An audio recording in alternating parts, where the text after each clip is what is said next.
السلام علیکم۔ مولانا روم اپنی مصنوی میں ایک حکایت بیان کرتے ہیں کہ ایک مرتبہ ایک شکاری نے بڑی ترکیبوں اور مشکل کے ساتھ ایک بہت ہی نادر اور خوبصورت چڑیا کا شکار کیا۔ جب وہ چڑیا جال میں پھنس گئی اور اسے آزاد ہونے کی کوئی صورت نظر نہ آئی تو چڑیا نے شکاری سے کہا، اے عقل مند انسان، تو مجھ جیسی ننھی سی چڑیا کو پکڑ کر کیا کر لے گا؟ اگر تو مجھے ذبح کرے گا تو میرے ذرا سے گوشت اور گنتی کے چند نرم و نازک ہڈیوں سے تیرا کیا بنے گا؟ مجھے فروخت کر کے تجھے کتنا مال ملے گا؟ میری بات سن، اگر تو مجھے آزاد کر دے تو میں تجھے 3 ایسی بیش بہا نصیحتیں کروں گی جو ہمیشہ تیرے کام آئیں گی۔ ان میں سے پہلی نصیحت تو میں تیرے ہاتھ پر بیٹھ کر کروں گی، اور وہ نصیحت ایسی ہوگی جسے سن کر تیرا خون بڑھ جائے گا۔ دوسری نصیحت دیوار پر بیٹھ کے کروں گی جو اعلیٰ درجے کی ہوگی، اور تیسری نصیحت درخت کی شاخ پر بیٹھ کر کروں گی۔ اس لیے تیری دانائی، جواں مردی اور دور اندیشی کا تقاضا یہی ہے کہ تو مجھے آزاد کر دے۔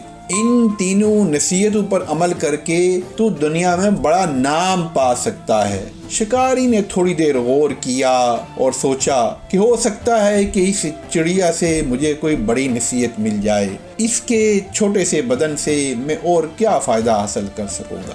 لہذا شکاری نے چڑیا کو آزاد کرنے کا فیصلہ کر لیا اور چڑیا اڑ کر شکاری کے ہاتھ پر آ بیٹھی۔ پہلی نصیحت یہ ہے کہ ناممکن بات خواہ کیسا ہی شخص کہے اس پر کبھی یقین نہ کر۔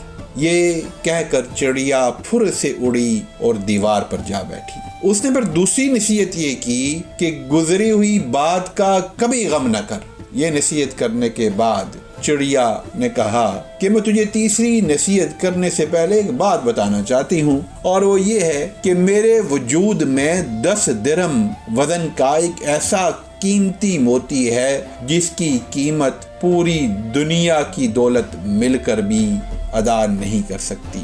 یہ موتی پا کر تو اور تیری اولاد عیش و عشرت سے زندگی بسر کر سکتے تھے، مگر افسوس کہ تو نے مجھے آزاد کر کے یہ بیش بہا موتی ہاتھ سے کھو دیا۔ یہ تحفہ تیرے مقدر میں نہ تھا۔ اتنا سننا تھا کہ شکاری رونے، چلانے اور ماتم کرنے لگا جیسے اس کا کوئی عزیز مر گیا ہو۔ بار بار ٹھنڈی آہیں برتا، سینہ پیٹ کر کہتا، ہائے میں تو برباد ہو گیا، مجھ بے وقوف نے ایسی نادر چڑیا کو کیوں آزاد کر دیا؟ ننھی سی جان نے مجھے ہتھیلی میں جنت کی جھلک دکھا کر لوٹ لیا۔ شکاری جب رو دو چکا تب چڑیا نے کہا، اے بے وقوف، میں نے پہلے ہی تجھے نصیحت کر دی تھی کہ گزری ہوئی بات کا غم نہیں کرنا چاہیے۔ جب یہ بات ہو گئی تو کفے افسوس ملنا کس کام کا؟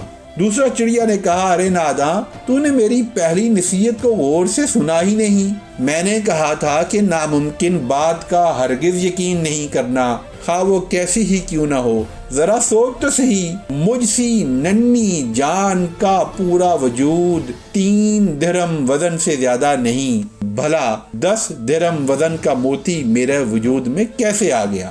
یہ بات سن کر شکاری رونا دھونا بھول گیا، حیرت سے چڑیا کو تکنے لگا اور کہنے لگا، بے شک تو ٹھیک ہی کہتی ہے۔ پھر شکاری بولا، اے نازک بدن چڑیا، مہربانی کر اب وہ سب سے بیش بہا نصیحت تو کر جس کا تو نے وعدہ کیا تھا کہ تو سب سے اہم نصیحت آخر میں بتائے گی۔ چڑیا نے کہا، ارے بھائی، تو نے میری 2 نصیحتوں پر کون سا عمل کیا جو تیسری نصیحت بھی مجھ سے سننا چاہتا ہے؟ وہ قیمتی نصیحت تجھ جیسے بے مغز انسان کے لیے نہیں۔ مولانا روم اس دلچسپ حکایت کا سبق بیان کرتے ہوئے فرماتے ہیں کہ خر دماغ اور جاہل شخص کو کوئی نصیحت کرنا ایسے ہی ہے جیسے بنجر زمین میں بیج ڈال کر اس سے کسی فصل کے اگنے کی توقع کرنا۔ بہت شکریہ۔ السلام علیکم ورحمۃ اللہ۔